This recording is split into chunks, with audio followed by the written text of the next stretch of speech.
I really want to be out there seeing the world as it is in all its beauty. So, you know, I'm very curious. I have a very curious mind, and I'm glad. I'm glad, you know, it keeps everything moving and exciting. And so is that for Gen Z? Is that a commercial purpose to also get closer? No, it's just out of curiosity. I've always been like that. I've always sort of wanted to know what's next, you know. I didn't want to be the one that's just being told, oh, you're 50 or whatever, you know. I mean, I pay attention to everything. But, you know, the world is such a beautiful place for me, you know, and it goes back to my childhood again. What would be your biggest challenge to grow the brand in the next 5 years? Biggest challenge, to still keep it relevant. You know, we have such great digital traffic, you know, almost 6 million every month to British Vogue.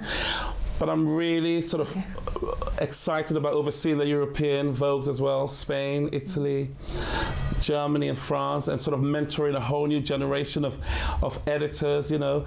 When there was this whole amalgamation, the whole world thought there was a global view that was going to dominate, but it's very much about local conversations as well as global conversations. So I learn from these content leads, and I hope that, you know, they also learn. So the local, global conversation, I'm very excited about moving into the future. Do you think it changes if we're in a recessionary environment? So you have such a, you know, glamorous lifestyle, or what you sell is so glamorous. Is it impacted by the cost of living or inflation of what we can live through? I mean, you know, I remember a few years ago, I put Taylor Swift on the cover, and the byline was "Buy better, buy less," and it was a radical concept at the time. But now we all talk about sustainability. We know we can't keep shopping every day. We know we have to buy things that last, things that help the planet, things that we can pass on to sort of other generations. So I think that really is a conversation that the fashion industry is having right now that I find so exciting. And it's going to be sort of, you know, people are going to have less money, so they have to buy things that last. And I'm really excited. And these are real changes. It's not real just changes. Real changes. It's not just conversation. It's actually happening. Do you think fashion brands always need to have a political point of view when there are great injustices? I think fashion brands can do more. I feel that having black models in your show, or having, you know, a feed on your Instagram post, it's not enough. We need diverse voices behind the scenes. I always say that, and I talk to sort of all the CEOs I know, we need to employ more people from diverse backgrounds, because that's the only way you can even reach out to more people, you know. A variety of voices is always better than just one. And I always also say, you know, let's not just have interns, let's have people on all different levels. And that's what I keep talking to people about. Do they listen? Some listen, but I think since, you know, George Floyd was murdered, more and more companies sort of made pledges to people of color, and, you know, it's a slow process. Some have taken it seriously, and some are still working their way through it. But we'll, you know, we have to keep on. The problem is that you can make a pledge and then not follow through. I know. Right? I know. So you have to really sort of focus and keep asking that question for people to follow through. And so do you feel like you're a guardian of making sure that when you get promised something, they'll do it, and you'll hold them into account? Yeah, I mean, yes, if they promise something, you know, that I asked for, yeah, then I would literally wear you down.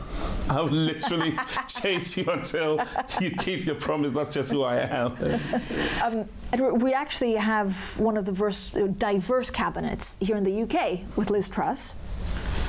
Is that important to you? It is so important. As somebody who came from another country and was sort of welcomed by the UK, it's very important to have a diverse cabinet. That's how change happens. You know, going back to what we discussed before, that's how you understand people who are on the periphery or who've been othered. Yeah. It's so important to have a diverse cabinet. But this, you think, in terms of policies and what they can bring to the table, or just also seeing on TV a diverse cabinet? I hope they can have an effect on policy. I hope they can have an effect on the parties themselves, as well as policy. For me, it's about policy that makes people's lives better. I know you're also very close to Ghana still. I mean, there's a pretty scandalous anti-LGBT bill getting through. I mean, it's so funny. I was invited back to Ghana a few years ago by the president. It was the year of the return. Yeah. And I remember the last time we were in Ghana, we were fleeing. And I really supported the changes. I love the changes that we're going through. But yes, they do have an LGBT problem. Some friends and I signed a whole, I don't know if you saw it. Yeah. And we're doing what we can to change things on the ground. I think you can't also sit in the West and tell a country what to do. So it's about sort of forming alliances on the ground and seeing what is needed and how we can help, rather than standing on our soapboxes going, do this, do that, do this. So that's through what groundwork, trying to change from within? Yes, from within. Yeah. Trying to change from within, talking to heads of LGBTQ members and asking them what they need and what we can do to help, rather than, us saying, do this. This is how you do it, because we don't live there. You have a memoir out. Yeah. Why put it down on paper? Something about when you turn 50. Something about when it's your fifth year at Vogue. I got married this year. I'm normally not someone who looks back all the time, but it felt like the right time for me to do that. And also, I just felt that a lot of young people sort of see people like you and I, and they think, we just got here and we were always here. And for me, it was really important to share the story of a journey about, successes and failures. And, that's the reason why I got here. So I just wanted to share that story with sort of young people, as well as people who, feel like they're on the outskirts of, outside the industry, really. Do you feel like an outsider? I think I'll always feel like an outsider. But as I said before, I grew up African in an African household in England, different languages, different foods, and I now go to school and I'll be in England. So I've always been about duality. I've always seen myself as an outsider, but also an insider.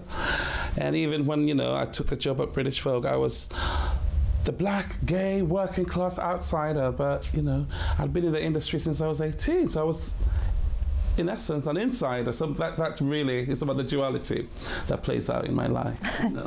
Well, who do you think made you the person you are today? I know you left home twice, right? Ghana, but also you had to leave your home. Yes. I mean, the person who made me who I am really is my mother. I mean, I loved my mother. She taught me about sort of beauty. She taught me about clothes. She taught me about fashion. She also taught me that beauty came in all forms, that women were beautiful no matter what shape they were, no matter what color, what religion, and so that really stayed with me. And I guess that my creativity comes from her. And of course I also had a military father, so the idea of precision and organization and sort of thinking ahead also comes from him, so the best of both worlds. How did your father, I know you had a difficult relationship with your father, how did your father shape the person you are today? It's so funny you should ask this question, because I never thought I was like my father growing up. I was very shy, very sensitive, a little spacey. I prefer the company of women to men. My dad was sort of, authoritarian, disciplinarian. You had to, be home a certain time. He ruled with an iron fist. Yeah. And I thought, I'm never going to be like him. He kicked me out of the house, when I was 18. But I found out that over the years, when it comes to work and discipline and sort of organization, that is him to a T.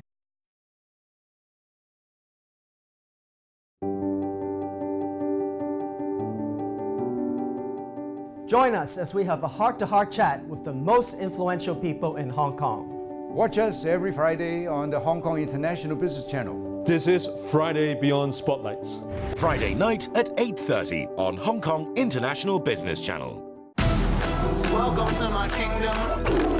Predators sloggy, but survival is my instinct. Shut a man get bounced on, caught up in the system, but I'ma tell my own truth, yeah. I'ma make them listen, you better listen.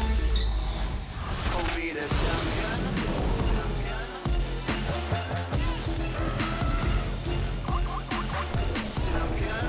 Race of Life premieres 15th October on Animal Planet. Roundup of the week's hottest financial news. Explain the key factors that affect the